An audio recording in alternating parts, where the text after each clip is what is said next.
여러분 안녕하십니까? 12월 8일 JCN 모닝뉴스입니다. 울산시 체육회장 선거가 김철욱 울산시 문화체육특별보좌관과 김석기 울산시 체육회장 간의 맞대결로 펼쳐지고 있습니다.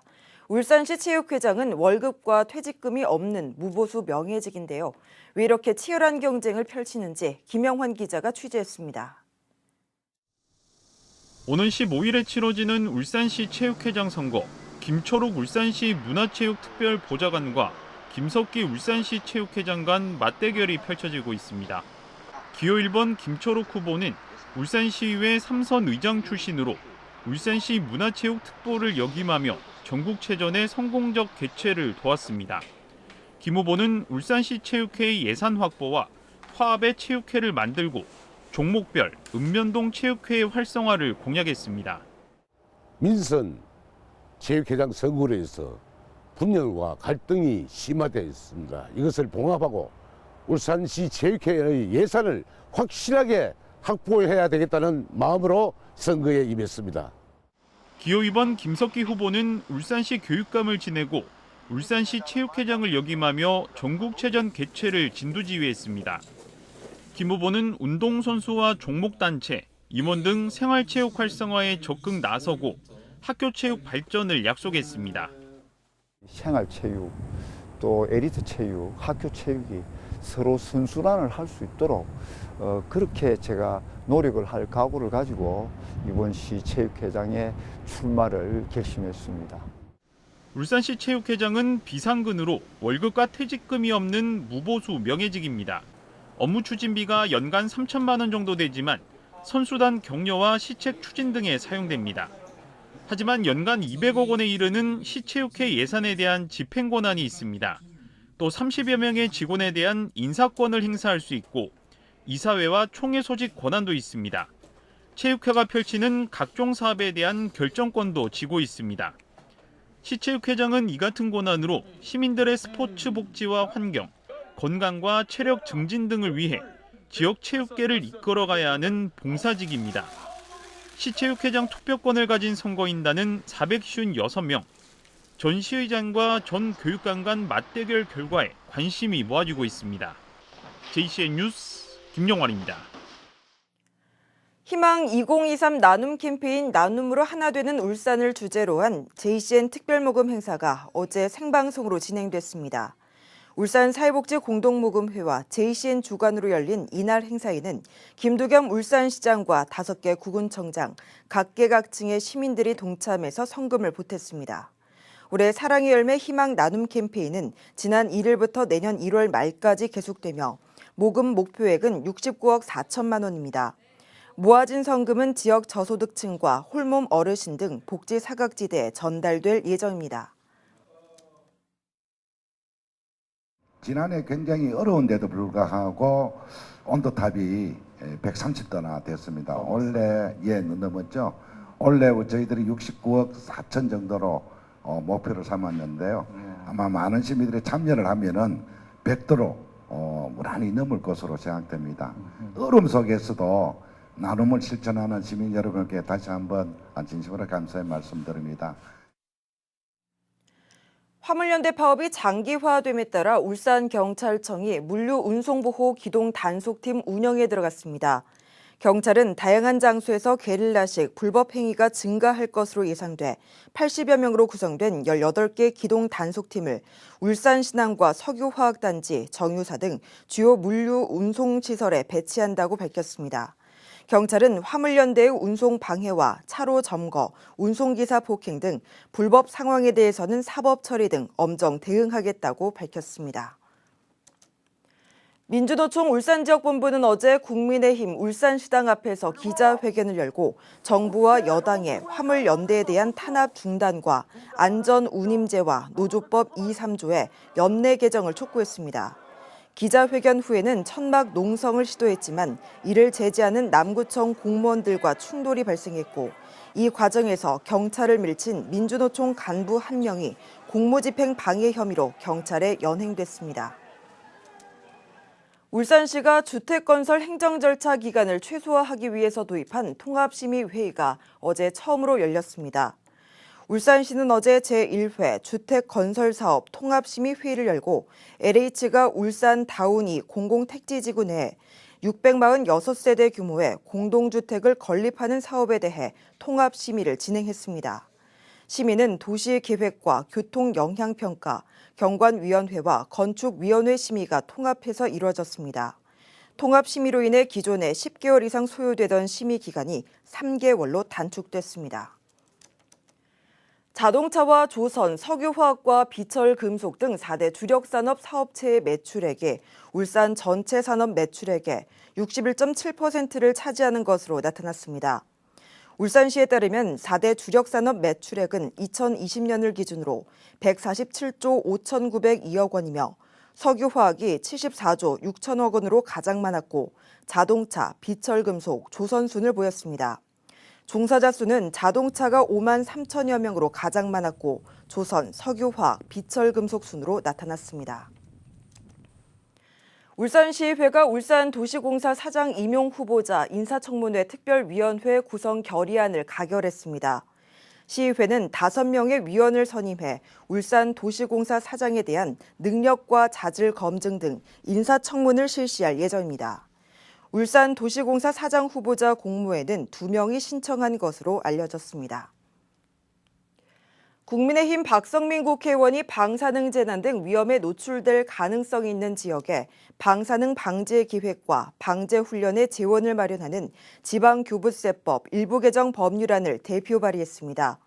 이 법안은 지방교부세의 재원인 내국세 비율을 10,000분의 6만큼 상향하고 상향된 재원으로 원자력 안전교부세를 신설해서 지역에 교부하는 내용을 담고 있습니다. 박 의원은 방사능 방제와 원자력 안전관리 등에 대한 재원이 마련돼 국민의 안전이 크게 확보될 수 있을 것으로 기대한다고 밝혔습니다.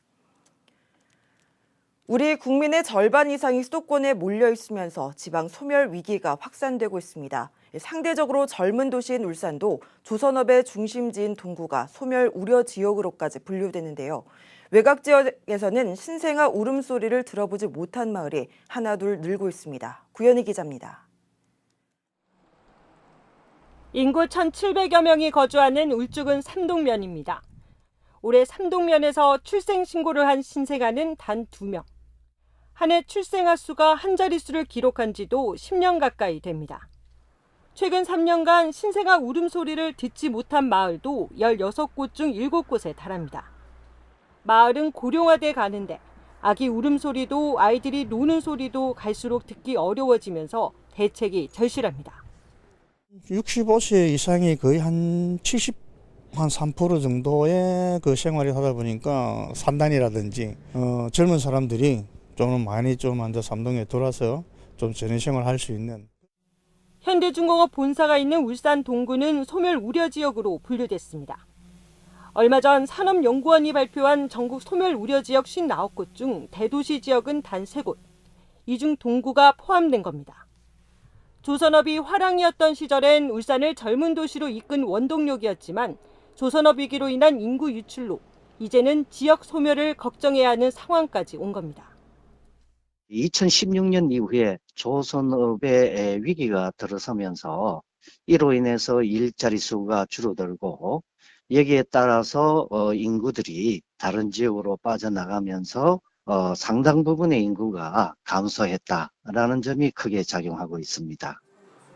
저출산과 인구 유출로 인한 지역 소멸 위기는 농촌과 도시를 가리지 않고 덮치고 있습니다. JCN 뉴스 구현입니다.